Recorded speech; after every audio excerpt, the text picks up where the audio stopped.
साथियों, मैं सिंगापुर का इतिहास पढ़ रहा था तो उसमें ली कुआन यू वहाँ के एक प्रधानमंत्री हुए। तो जब मलेशिया से सिंगापुर अलग किया गया तो वो पहाड़ी एरिया था, नदी नाले थे, डेवलपमेंट दूर दूर तक नहीं दिखता था। तो सिंगापुर के जो मूल निवासी थे, जो वहाँ पहले से रह रहे थे, वो सब विचलित हो गए थे। वह यह कहने लगे कि हमको विकास की धारा से काट दिया गया, मलेशिया से हमको अलग कर दिया गया, हम करेंगे तो क्या करेंगे। लेकिन ली कुआन यू आई, उन्होंने सिंगापुर के डेवलपमेंट का जो खाका तैयार किया, जिस तरह से इम्प्लीमेंटेशन किया, तो सिंगापुर का जिस तरह डेवलपमेंट हुआ वो देखते बनता है। आज विश्व के सबसे अग्रणी देशों में से एक। हमारे यहाँ भारत में नेताओं की धूर्तता इस तरह की रही है कि अगर सिंगापुर की बात होती है तो जानते हैं वो क्या कहते हैं कि उसकी जो पूरा भौगोलिक उसकी संरचना है वो इसके लिए खाद पानी प्रोवाइड करती है कि वहाँ डेवलपमेंट हो। अरे भारत में कौन सी दिक्कत है? हर तरह से प्रकृति ने यहाँ समृद्ध बनाया है भारत को। यहाँ के नेताओं ने लूट तंत्र डेवलप कर दिया है। यहाँ के नेता वीआईपी बने घूमते हैं। वीआईपी एक महामारी बन गई। हर छोटे से बड़ा नेता, इवन प्रधानमंत्री से ग्राम प्रधान तक वीआईपी। उसे जन सेवा से कोई मतलब नहीं, उसे अपने पद और अपनी प्रतिष्ठा से ज्यादा मतलब है। यही 75 सालों से चल रहा है। किसी एक प्रधानमंत्री, एक किसी पदाधिकारी का दोष इसमें नहीं। केवल भारत में एक भी विजनरी प्रधानमंत्री ऐसा नहीं पैदा हुआ जो पूरे भारत सर्वांगीण विकास के एक विजन रखता हो, निस्वार्थ ढंग से। एक भी। यह कहने में मैं माफी के साथ कहना चाहता हूं कि कुछ लोग होंगे जो किसी प्रधानमंत्री के अंधभक्त होंगे, किसी प्रधानमंत्री के वैचारिक भक्त होंगे। कुछ अच्छे हो सकते हैं, लेकिन प्रधानमंत्री भारत जैसे देश का बहुत विजनरी होना चाहिए। इन 75 सालों के इतिहास में भारत लगभग डिप्रेशन की स्थिति में यहाँ का समाज है। बेरोजगारी तांडव कर रही है। कृषि व्यवस्था से लेकर उद्योग जगत सारा का सारा ध्वस्त पड़ा हुआ है। चारों तरफ अव्यवस्था की सुनामी बह रही है। भारत में सुनामी आई हुई है। आप एक क्षेत्र बताइए ना, शिक्षा का क्षेत्र हो, स्वास्थ्य का क्षेत्र हो, सामाजिक भाईचारे की बात हो, विकास की बात हो, रक्षा की बात हो, किसी भी क्षेत्र में विकास हुआ है भारत में, लेकिन आदर्श स्थिति में विकास नहीं हुआ। और उसके जो सबसे बड़े कारण हैं वो हमारे यहाँ के प्रधानमंत्री बहुत विजनरी नहीं रहे। किसी एक क्षेत्र में थोड़ा उपलब्धि ले लिए और उसका इतना बड़ा गुणगान किया जाता है कि ऐसा लगता है कि वो अगर ना होता तो भारत देश कहाँ चला जाता। तो उसका जो इस समस्या का निराकरण के लिए कि अच्छे से अच्छे प्रधानमंत्री आ सकें, जिन्हें व्यक्तिवाद से बहुत कम लेना देना हो, तो इसके लिए मैंने मेरिटोक्रेसी इन डेमोक्रेसी सिद्धांत प्रतिपादित किया। मेरिटोक्रेसी इन डेमोक्रेसी सिद्धांत के अनुसार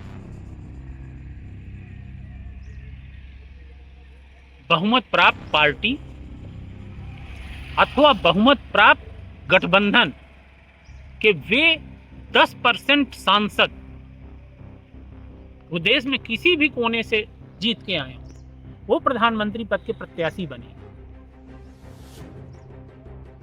और शेष 90% उस पार्टी, बहुमत प्राप्त पार्टी अथवा बहुमत प्राप्त गठबंधन के शेष 90% सांसद जो तुलनात्मक रूप से कम वोट प्रतिशत पाके सांसद बने, वो अधिक से अधिक वोट प्रतिशत पाके प्रधानमंत्री पद के प्रत्याशी बने। उन 10% सांसदों के लिए वोट करें और इन 10% सांसदों में से वोट देने वाले 90% सांसदों का जिसे सबसे ज्यादा वोट मिल जाए वो प्रधानमंत्री पद की शपथ दिलाई जानी चाहिए।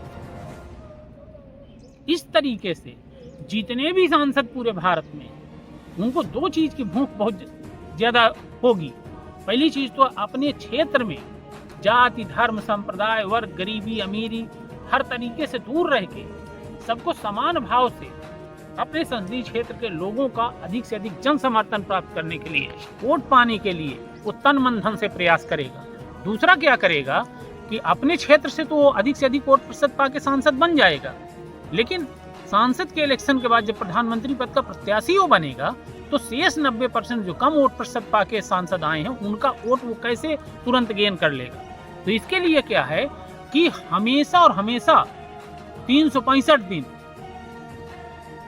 वो तन मन धन से पूरे देश की सेवा में लगेगा। वो राष्ट्रीय नेता के रूप में चुनाव से पहले उसका एक विजन और उसका एक समाज में स्थान होगा कि ये पर्सन अगर ये देश का प्रधानमंत्री बनता है तो बहुत अच्छा होगा। और इस तरीके से चुनाव के पहले ही सारे के सारे सांसद अखिल भारतीय स्तर का काम करना शुरू कर देंगे, न अपने क्षेत्र, न केवल क्षेत्र में बल्कि भारत के हर सीट में कहीं भी किसी तरह कोई प्रॉब्लम होगी उसको यथासंभव दूर करने का प्रयास करेंगे कि इलेक्शन के पहले वो राष्ट्रीय नेता के रूप में उनकी इमेज डेवलप हो जाए कि जब अपने क्षेत्र से अधिक वोट प्रतिशत पा के वो सांसद बने और प्रधानमंत्री पद के प्रत्याशी बने तो शेष 90% का वो समर्थन पा सके। इतना गुडविल उनकी बन जानी चाहिए। और अगर इस तरह से प्रधानमंत्री चुने जाते हैं तो आप देखिएगा हर संसदीय क्षेत्र में 2-2, 4-4, 10-10 जो किसी भी पार्टी से सांसद के इलेक्शन लड़ना चाहते हैं या लड़ रहे हैं वो सारे के सारे अपने संसाधनों को लगा के तन मन धन से राष्ट्र सेवा में, समाज सेवा में, समाज के हर वर्ग के गुडविल के लिए काम करेंगे। वोट बैंक बनाने में नहीं लगे रहेंगे। तब वोट मेरिटोक्रेसी एंड डेमोक्रेसी सिद्धांत भारत में लागू होते ही वोट बैंक रूपी जो एक भारतीय लोकतंत्र के किडनी में पथरी पड़ गई है, वोट बैंक रूपी, वो टूट जाएगी। तब कोई भी राजनेता, किसी भी स्तर का राजनेता वोट बैंक नहीं बनाएगा, क्योंकि मेरिटोक्रेसी एंड डेमोक्रेसी का जो सिद्धांत रूप ब्रह्मास्त्र है वो सीधे से अटैक वोट बैंक में ही कर रहा है। जो राजनीतिक पार्टियां इन आज़ादी के 75 सालों में इतना वोट बैंक बनाने में मशगूल हो गई, कोई पीडीए बना रहा है, कोई पीडीएम बना रहा है, कोई अजगर बना रहा है, कोई मजगर बना रहा है, अजीब सी बेशर्मी से ये बना रहे हैं। अरे भाई, जिन जातियों का, जिन वर्गों का आप नाम ले रहे हैं कि ये हमारे समर्थक रहेंगे, तो क्या जो आप समर्थक जो आपके नहीं हैं उनको क्या सूलीम चढ़ा दोगे? उनको विकास की धारा से आप काट दोगे? ये लोकतंत्र किस तरह को 1947 में डेवलप हुआ? जो 100वां अवस्था में जो भारत का लोकतंत्र था, तो उस समय से लेकर के आज तक लगभग 106 संविधान संशोधन हो चुके हैं और सारे संविधान संशोधनों में आप देख लें, अधिक से मैं कहता हूं 90% ज्यादा संविधान संशोधनों में भारत के नेताओं को बौद्धिक दिवालियापन ही जाहिर हुआ है, क्योंकि वो समस्याओं को साल दर साल समुचित रूप से करना ही नहीं चाह रहे। इसीलिए इस वीडियो की शुरुआत में मैंने सिंगापुर के पूर्व prime minister Lee Kuan Yew का मैं रेफरेंस दिया हूं। यही नहीं, विश्व के तमाम देशों में कुछ प्रधानमंत्री ऐसे बन गए, कुछ राष्ट्रपति ऐसे बन गए, उन्होंने अपने देश को 50-100 साल आगे ला दिया। हमारे यहाँ के प्रधानमंत्रियों ने अपने देश को 50-100 साल आगे तो छोड़िए, जहाँ होना चाहिए वहाँ भी नहीं रह सकते। विडंबना देखिए कि भारत में प्रधानमंत्री जो होता है उसका इलेक्शन होना चाहिए। लोकतंत्र का मतलब ही होता है कि इलेक्शन हो, लेकिन 75 सालों में होता क्या रहा? भारतीय प्रधानमंत्रियों का लगभग सिलेक्शन होता रहा। कोई सुप्रीमो होगा या कुछ सुप्रीमो होंगे, उसको बना देते हैं। सांसद नहीं चुनते, कितना हास्यास्पद है। वो सुप्रीमो कह देते हैं, हाई कमांड कह देता है, कुछ सुप्रीमो कह देते हैं अपने बौद्धिक दिवालियापन का इस्तेमाल करते हुए कि सांसदों का समर्थन लिया गया है, एक्चुअल में नहीं लिया जाता, उनसे पूछा भी नहीं जाता, उनका व्हिप का डर दिखा के उनसे हाँ कहलवा लिया जाता है। औपचारिकता होती है। अगर औपचारिकता ना होती तो भारत में शायद कोई भी प्रधानमंत्री ऐसा नहीं था जिसको चुन लिया जाता। हो सकता है मेरिटोक्रेसी एंड डेमोक्रेसी सिद्धांत के अगर चुनाव होने लगे तो इसी उसमें जिसमें प्रधानमंत्री नरेंद्र मोदी ने शपथ लिया 2024 के लोकसभा इलेक्शन के बाद, तो 10% भाजपा या भाजपा गठबंधन दलों के जो सांसद हैं उनमें मोदी जी आएंगे ही नहीं, उनमें शिवराज सिंह चौहान आएंगे, अन्य तमाम भाजपा और भाजपा गठबंधन के सांसद आएंगे। मेरिटोक्रेसी इन डेमोक्रेसी सिद्धांत के अनुसार जो 10% होंगे, तो सोचिए जरा कि भारत में बहुमत प्राप्त करने के लिए 273 सांसदों की जरूरत होती है। 273 का आप अगर 10% निकाल दें तो 27 सांसद होते हैं। भाजपा गठबंधन के जो सबसे ज्यादा वोट प्रतिशत पाए 10% सांसद अर्थात 27 सांसद वो प्रधानमंत्री पद के लिए खड़े होंगे। भाजपा और भाजपा गठबंधन के 245 सांसद जो 90% सांसद हैं वो उन 10% को जो 27 सांसद प्रधानमंत्री पद के लिए खड़े हो उनको वोट करेंगे और फिर उनमें जिसे सबसे ज्यादा वोट मिल जाएगा वो प्रधानमंत्री पद की शपथ लेगा। मेरिटोक्रेसी डेमोक्रेसी के अनुसार ये प्रक्रिया लागू होगी। तो इससे क्या होगा कि कोई सांसद यह नहीं सोचेगा कि मेरा स्थान एक सांसद से कम है, मेरा इंपॉर्टेंस कम है, मेरे ऊपर उत्तरदायित्व तो कम है, ऐसा नहीं कोई सोचेगा। बल्कि हर सांसद के जेहन में ये बात आ जाएगी कि मैं प्रधानमंत्री भी बन सकता हूं। हर पार्टी के सांसद के भावी प्रत्याशियों के जो 5-10 साल बाद लड़ने की सोच रहे होंगे वो लोग इमेज कॉन्शियस हो जाएंगे, संवेदनशील बन जाएंगे, समाज के हर वर्ग हर क्षेत्र के डेवलपमेंट के बारे में सोचेंगे। और इस तरह से जो भारत डेवलप होगा वो विजनरी भारत होगा।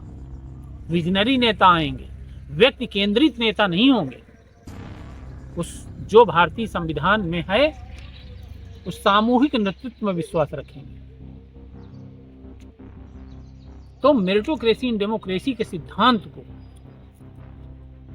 भारत में लागू कराने की इंकलाबी जन मोर्चा ने जो राष्ट्रव्यापी मुहिम शुरू करी है, मेरा निवेदन है कि इसमें तन मन धन से योगदान करें। इस सिद्धांत को बनाने में मैंने बहुत समय लगाया है और मेरा दावा है कि भारत की 100% समस्याएं कपूर की तरह उड़ जाएंगी अगर भारत में मेरिटोक्रेसी इन डेमोक्रेसी के सिद्धांत के अनुसार न केवल प्रधानमंत्री का चुनाव बल्कि प्रधानमंत्री के साथ लोकसभा में विपक्ष का नेता, लोकसभा अध्यक्ष, मुख्यमंत्री, विधानसभा में नेता प्रतिपक्ष, विधानसभा अध्यक्ष, मेयर, नगर पालिका अध्यक्ष, नगर पंचायत अध्यक्ष, जिला पंचायत अध्यक्ष, ब्लॉक प्रमुख, ग्राम प्रधान, इन 10 पदाधिकारियों के जो अप्रत्यक्ष चुनाव होने हैं मेरिटोक्रेसी इन डेमोक्रेसी सिद्धांत के अनुसार, उनमें इस सिद्धांत को लागू किया जाए। फिर देखिए अच्छे नेता कैसे उभर के आते हैं, फिर देखिए इंटेलेक्चुअल्स कैसे इलेक्शन लड़ते हैं। अभी तो इंटेलेक्चुअल्स लड़ते ही नहीं, अभी तो राजनीतिक पार्टियां एक तरह से गुंडों के अड्डे हैं। अगर मुझसे कोई बात करे कि भारत में राजनीतिक पार्टियों ने सबसे ज्यादा नुकसान किया है कि आतंकवादियों ने किया है कि नक्सलवादियों ने किया है कि माफियाओं ने किया है, सबसे ज्यादा नुकसान तो मैं कहूंगा राजनीतिक पार्टियों ने किया है और राजनीतिक पार्टियों सुप्रीमो और हाई कमांड ने किया है, इनके नेताओं ने किया है। तो मैं सबसे ये निवेदन करता हूं कि मेरिटोक्रेसी इन डेमोक्रेसी को भारतीय लोकतंत्र में लागू कराने में तन मन धन से मदद करें। जय हिंद, जय भारत।